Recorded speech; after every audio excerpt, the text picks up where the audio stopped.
और इस कार्यक्रम का उद्घाटन करें। साथ में सामूहिक रूप से मैं निमंत्रण दे रहा हूं थाना प्रभारी महोदय जी, बड़े भैया टाइगर कुमार जी, इस कार्यक्रम के विशिष्ट अतिथि प्रेम प्रकाश ठाकुर जी, उपाध्याय सिंह जी, बड़े भैया अजीत सिंह जी, नंदू सिंह जी, शीतल सिंह जी एवं सुरेंद्र साहब जी, आप सभी लोग सामूहिक रूप से आए और इस कार्यक्रम का उद्घाटन करें।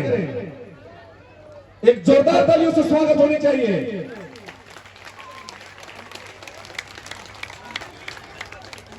बहुत बहुत धन्यवाद, आभार। माननीय बहन श्रीमती अरुणा संगर जी, अब ज्यादा विलंब नहीं करते हुए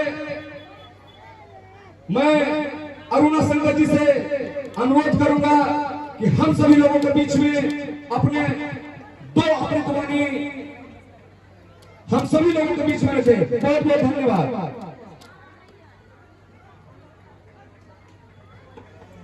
धन्यवाद मुकेश भाई,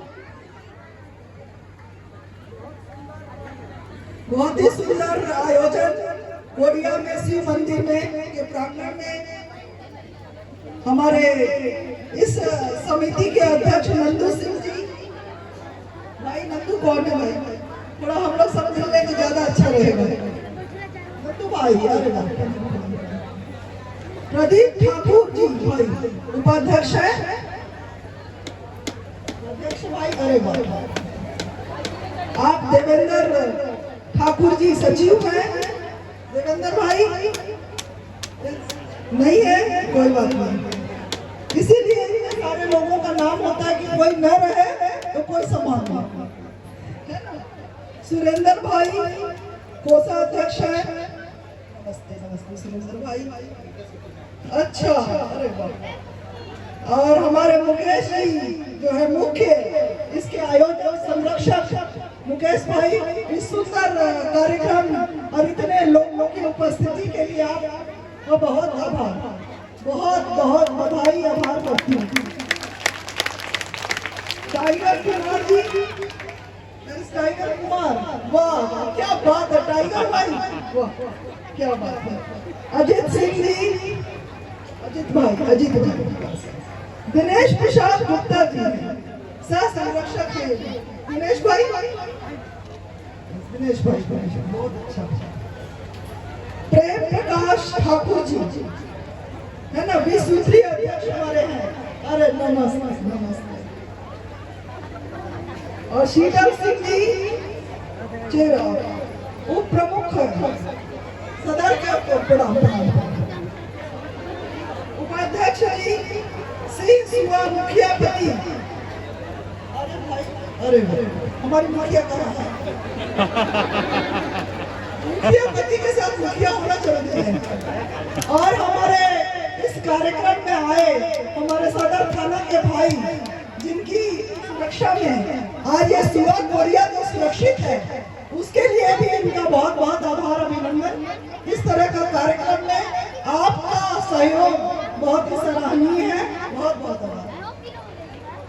और साथ ही मंच में बैठे सम्मानित मंच मेरे सभी भाइयों को और यहाँ इस मंदिर परिसर में उपस्थित मेरी सभी धर्मबंदी दो देवी स्वरूपा, मैं देख रही हूँ महिलाओं का बहुत ज्यादा यहाँ पे संख्या, बहुत खुशी हो रही है। आज महिलाएं बढ़ चढ़कर जो हिस्सा ले रही है, तो ये देवी का आशीर्वाद है आपके ऊपर, है ना। घर परिवार संभालते और प्रोग्राम अटेंड करने भी पहुंच के टाइम से, तो इस पंडाल का शोभा बढ़ा रही मेरी देवी स्वरूपा नारी शक्ति बहनों को भी नमन करती हूँ। और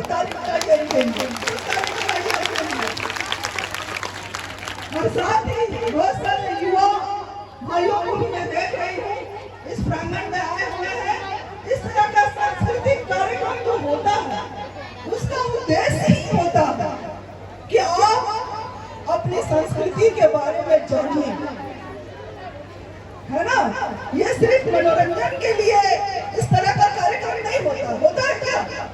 इस कार्यक्रम का उद्देश्य है कि हमारे सनातन धर्म में जो भी चीज बोला गया है, जो भी चीज कहा गया है, बहुत सारी चीजों को बोला जाता है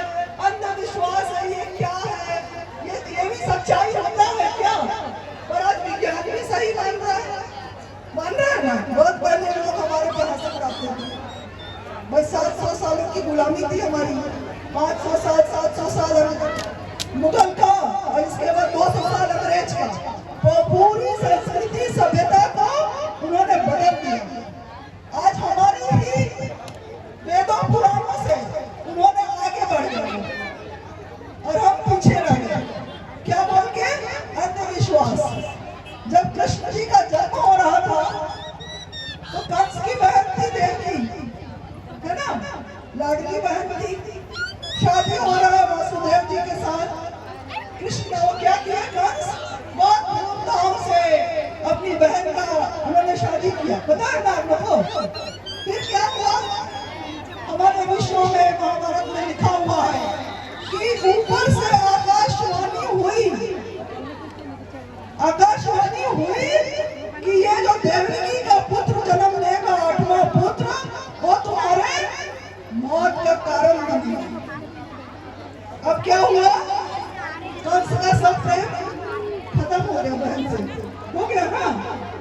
वो बोले कि 8वां पुत्र हमको मारेगा, उससे बढ़िया है कि पहले ही जेल में डाल दो। जितना पुत्र होगा उसको हम मारते जाएंगे। तो हमारे बहुत लोग जब हमारे पुराणों को पढ़ते थे तो कहते थे ये कौन सा आकाशवाणी है भाई, ये कहाँ से कौन आकाश से बोल दिया है?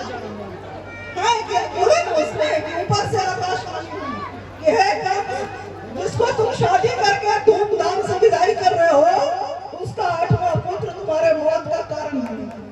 तो कितना हमारा उपहास किया गया। अरे ऐसा कहीं होता है, कहीं आकाशवाणी होता है। और आज आप देख रहे हैं ना टीवी में, दूरदर्शन में क्या बोलते हैं? ये आकाशवाणी है। अब दिल्ली से अब सारे समाचारों को सुनेंगे। अब बताइए कहाँ से आकाशवाणी आ गया?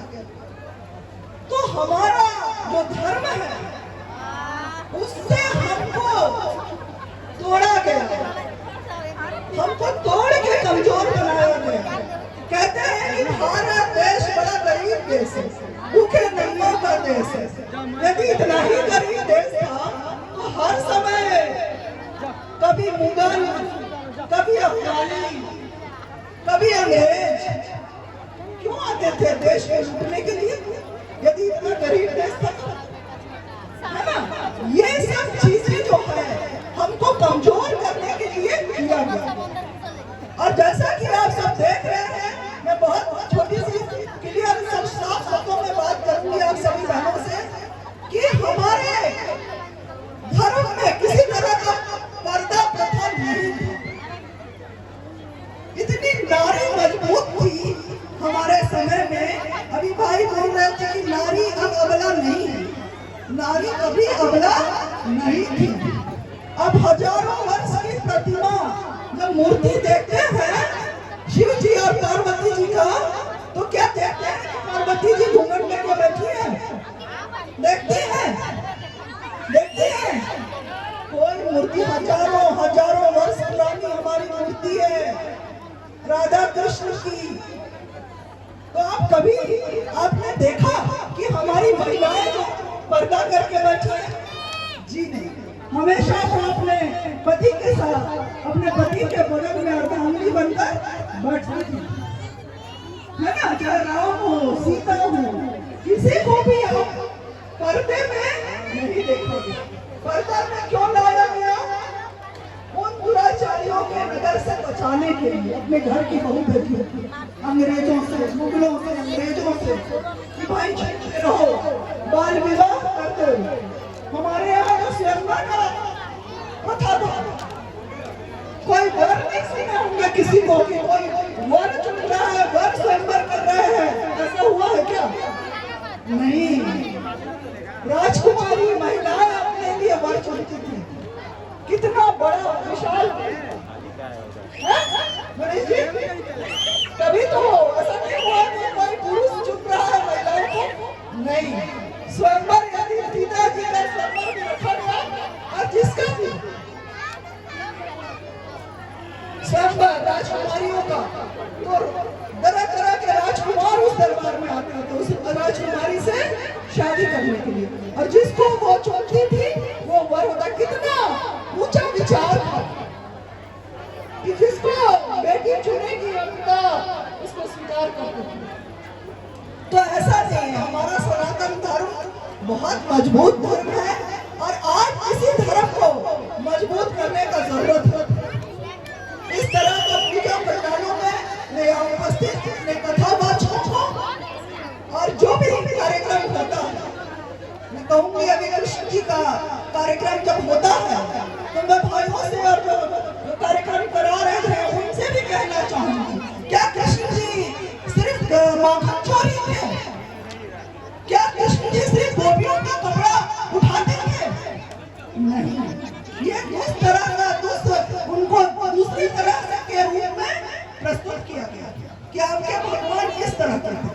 वो तो इतनी सारी नचनिया थे, नाचते थे, माखन चुराते थे और कन्याओं के बीच में घूमते थे। नहीं, उन्होंने 14 साल की उम्र में जब उन्होंने मथुरा गए वो छोड़ के अपने कंस का वध करने के लिए, तो मात्र 14 वर्ष के थे।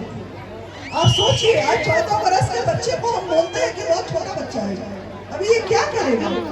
पर उन्होंने 14 वर्ष की उम्र में वो कंस का वध किए हुए उनके अत्याचारों से बचाने के लिए एक 14 साल का युवा बच्चा, तो क्या वो खिलाड़ी बच्चा था?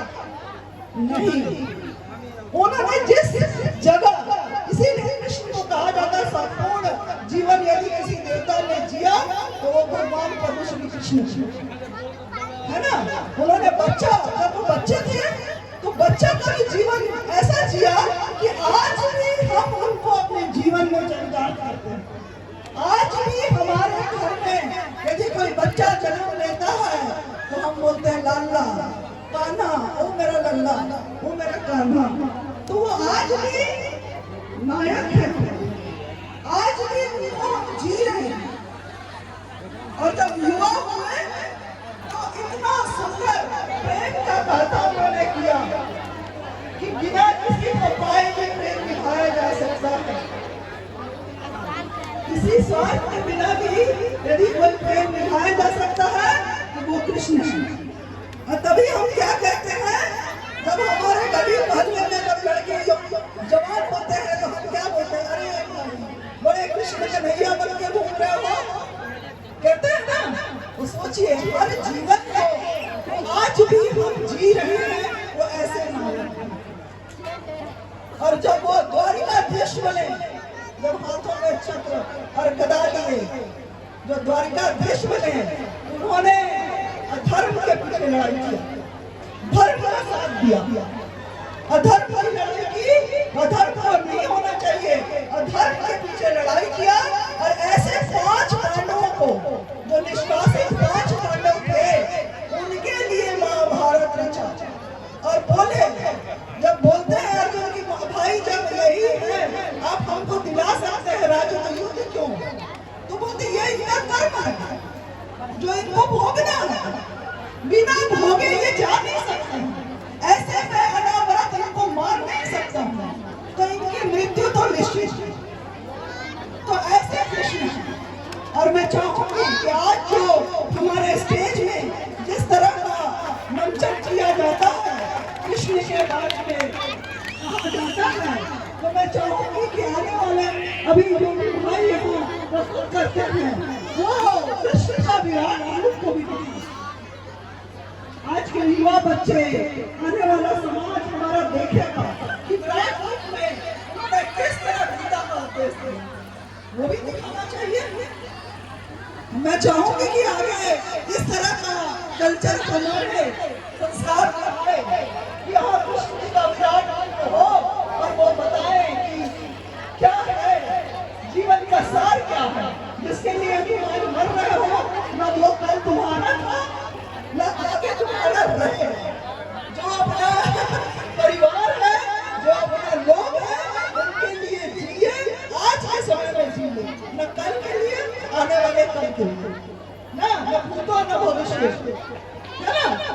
तो मैं आप सभी को, बहुत सारी बातें ऐसा बोलने को है, मैं बोलती हूँ। मुझे अच्छा लगता है कि मैं अच्छी चीजों को, जो मुझे लगता है कि अच्छी बातें हैं, अपने युवाओं को बोलूं, क्योंकि वो सुनना चाहते हैं। वो जरूर सुनेंगे।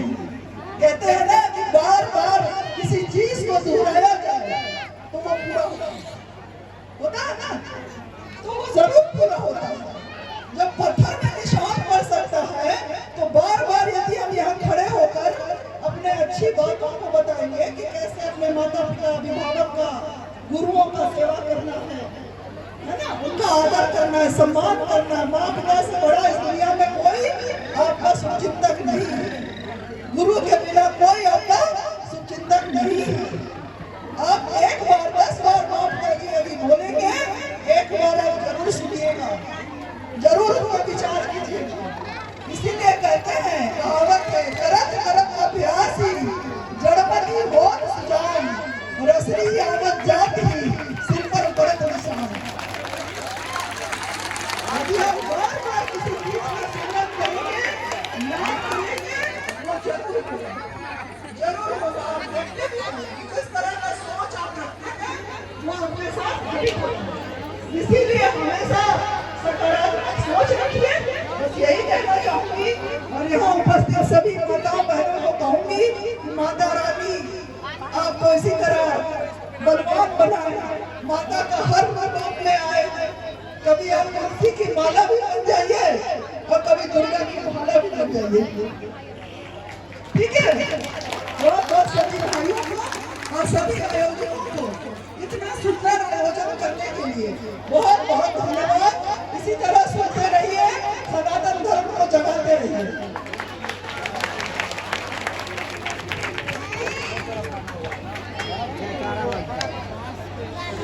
बहुत बहुत धन्यवाद, आभार। माननीय सुश्री मेदिनीनगर नगर निगम क्षेत्र के प्रथम महापौर अरुणा शंकर जी,